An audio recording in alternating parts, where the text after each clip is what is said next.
Hi, and welcome back. This is just a brief update to the Ohio Traction project. And just as a reminder from my previous video, this is the overall track plan that I'm aiming for.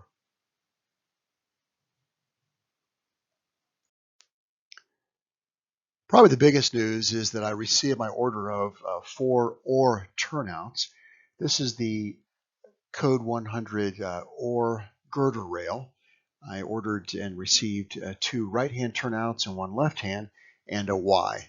Here's a couple of the turnouts after they've been removed from their packaging. They're pretty economical, and I'm pretty happy with the quality, so I'm going to talk a bit more about those in this update. So what I do is where I have a turnout, I cut a square hole into the homosote with a utility knife. Under each ore turnout is a pin that is built in as part of the turnout, and this hole enables me to have room for the pin underneath the turnout, and also, as you can see, I've cut a narrow trench where I can add a connecting rod, in this case from the edge of the layout over to the turnout, so I can control it by opening and closing.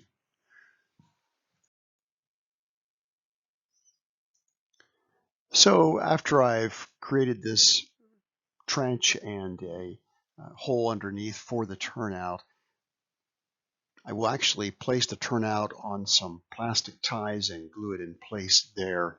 These happen to just be some plastic ties from some old Atlas track, and you might think that looks like a pretty flimsy foundation to place them on, but keep in mind that I'll eventually be pouring plaster around a lot of this equipment here and set up, so it will be encased pretty well because this is street trackage.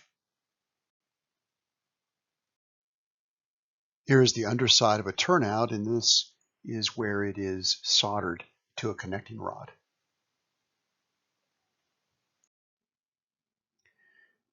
And this shows one of the turnouts in place.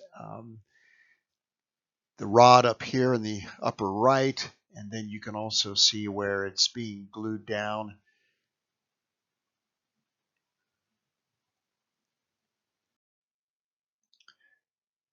Here is shown kind of the other side of the layout where I have the rest of my street trackage running towards the end of the layout, and then a curve started which will run into private right-of-way. Again, just being set, pinned down, and glued up in this image. An overall shot of the layout minus the left-hand corner, obviously, which has a switch and connection to a steam railroad.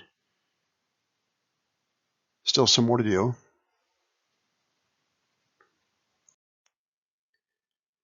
Just wanted to add to this update also some pictures I took of some overhead wire. I haven't yet attempted to string overhead wire. That's a future project, but I live in central Ohio and pretty close to the Ohio Railway Museum in Worthington, and I was able to take these images of at least how the Real Life Trolley Museum does some of their overhead wiring.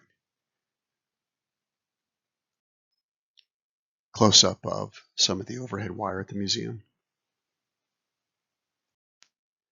Well, that's it for now. I hope to have a lot of my trackage in place before the next update, and I'll be doing some testing of the track work, and then, of course, in the future, there'll also be paving streets and hanging overhead wire. Thanks for watching.